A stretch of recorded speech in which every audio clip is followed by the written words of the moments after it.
Hello, class 7th. Again, I am K.N. Mishra, your science teacher. Welcome all of you in online classes. Class, at present we are studying chapter number 9, which is soil. Sorry. आप लोग बार बार confuse होते हैं कि sir science first में रहेगा कि second में रहेगा. क्यों कंफ्यूज होते हैं? सॉइल साइंस सेकंड का चैप्टर है, ये बायोलॉजी का चैप्टर है. हम जब भी चैप्टर स्टार्ट करते हैं तो आपको ज़रूर बताते हैं कि ये साइंस फर्स्ट में रहेगा कि साइंस सेकंड में रहेगा. इसके बावजूद स्टूडेंट्स बहुत ज़्यादा परेशान रहते हैं, कंफ्यूज रहते हैं किस में रहेगा. सबसे पहले तो ये बात आपको हम बता दें कि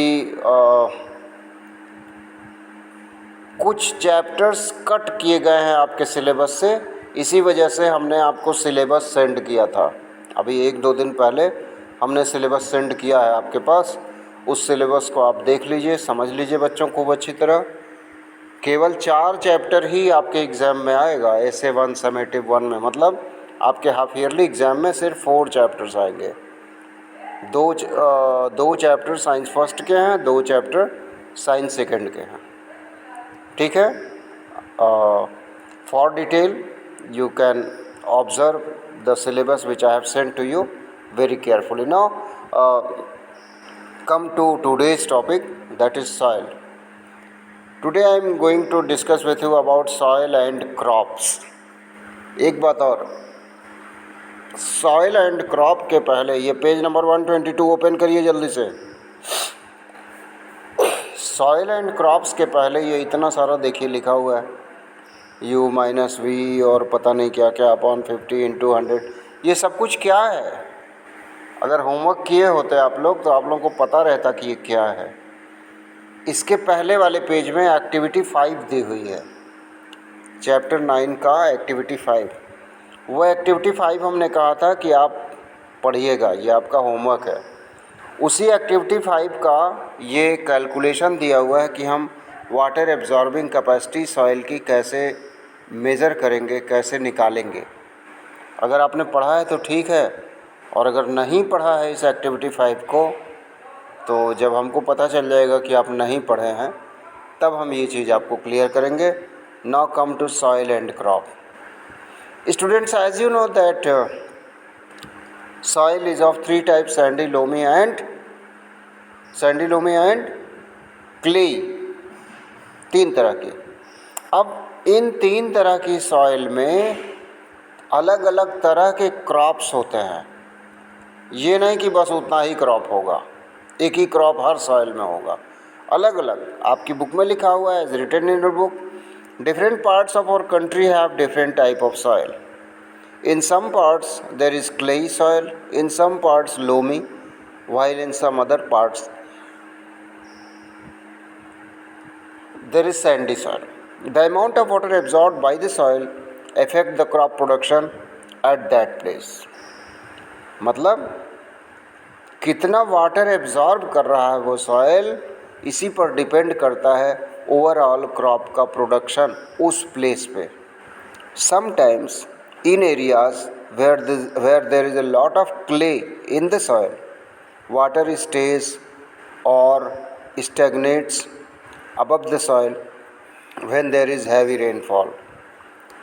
The soil is then said to be waterlogged. This waterlogged soil get deprived of oxygen and as a result the roots cannot breathe properly. In swamps and marshy areas the soil is waterlogged all the time. थोड़ा सा आपको explain कर देते हैं. ऐसी area में जहाँ clayey soil है, जब हैवी रेनफॉल होता है तो क्लेई सॉइल क्या करेगा, ज़्यादा से ज़्यादा वाटर को एब्जॉर्ब कर लेगा और वो वाटर सूखेगा भी नहीं.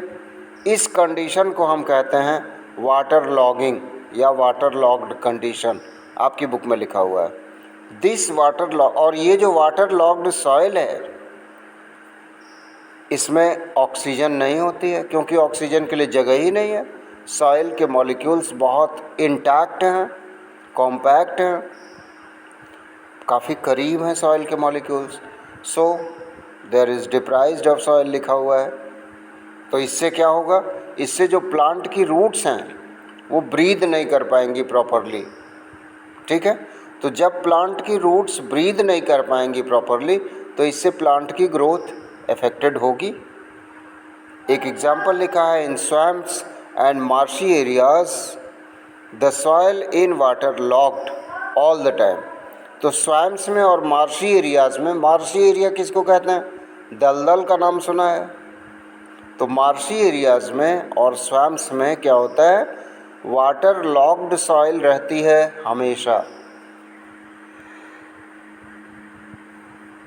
Through out the year water locked condition रहती है, ठीक है। In areas where the soil particles are too large as in sandy soil the water sinks through washing all the nutrients, this is called leaching. कितना बढ़िया definition दिया हुआ आपकी book में। वाटर लॉगिंग किसको कहते हैं, लीचिंग किसको कहते हैं। लीचिंग कब कहा जाएगा, लीचिंग कहा जाएगा सॉइल पार्टिकल्स जब बहुत बड़े हों, और जैसा कि सैंडी सॉइल में होता है। और क्या होगा जब सॉइल के पार्टिकल्स बड़े होंगे, तब वाटर सिंक्स थ्रू, उनके थ्रू होकर के वाटर नीचे बेस में बैठ जाएगा, washing of all the nutrient, और सारे न्यूट्रिएंट चले जाएंगे, वाटर के साथ ही सारे न्यूट्रिएंट चले जाएंगे। इस कंडीशन को हम कहते हैं लीचिंग। उसके बाद लिखा हुआ and it makes the soil useless for plant growth. जब लीचिंग हो गई, सॉइल में मिनरल ही नहीं रहा, सॉइल में न्यूट्रिएंट ही नहीं रहा, मतलब सॉइल माइनस न्यूट्रिएंट, तो क्या होगा, useless soil, unfruitful soil, unhealthy soil, and this unhealthy soil is useless for plant growth. The amount of organic material in the soil is according to the type of soil. कितना organic material किसी soil में है, ये depend करता है इस बात पे कि वो सॉइल किस तरह की है। The soil formed in the arid region contains only small amount of organic material. समझ में आ रही है बात ना, कुछ बताना तो है नहीं, sorry. The soil is affected by a number of factors. Some of these factors are wind, rainfall, temperature, light and humidity. इतने factors से soil affected होती है। There are some important climatic factors which affect the soil profile and bring changes in the soil structure. The climatic factor as well as the component of soil determine the various types of vegetation and crops that might grow in any region. तो soil different तरह की है और factors different तरह के हैं उस particular area में, इसलिए क्रॉप भी डिफरेंट होगी। Cereals like wheat and gram grow best in clayey soil and loamy soil.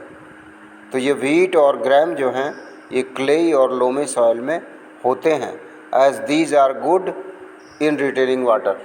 क्यों, क्योंकि क्लेई और लोमी सॉइल की वाटर रिटेनिंग कैपेबिलिटी अधिक होती है। Also they are rich in humus, इनमें ह्यूमस भी अधिक होता है। किसमें, लोमी में और क्लेई में। And these two types of soil are very fertile. For rice, clayey soil is best as it is good in retaining water. तो राइस, इस समय राइस की क्रॉप आपके यहाँ कट रही होगी, आप अपने आसपास देखें, ये क्रॉप मैच्योर है और it is harvesting of this crop is about to start, या कुछ जगह स्टार्ट भी हो गया होगा। तो इसके लिए कौन सी सॉइल चाहिए, इसके लिए क्लेई सॉइल चाहिए।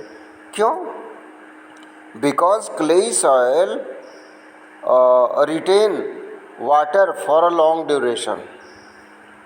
समझ में आया, थोड़ा सा और लिखा हुआ है, for lentils and other pulses loamy soil which drain water easily are required. Lentils और पल्सेस, दूसरे पल्सेस के लिए लोमी सॉइल सबसे बढ़िया, सबसे गुड है। फॉर कॉटन सैंडी सॉइल, और सैंडी नहीं लिखा है, सैंडी लोम लिखा है। तो कॉटन के लिए सैंडी और लोमी सॉइल का जो मिक्सचर होता है वो सबसे अच्छा होता है, क्योंकि which drain water easily and can hold plenty of air are more suitable. वैसे इसके लिए ब्लैक सॉइल सबसे अच्छी मानी गई है कॉटन के लिए। फॉर कॉटन सैंडी लोम और लोम सॉइल लिखा हुआ है आपकी बुक में। So students, we have studied page number 122 today about soil and crops. Your today's homework is revise this chapter very thoroughly. Revise this page 122 very thoroughly. Sorry. This is your homework. Students, stay home and be safe. Thank you, class 7. Thank you.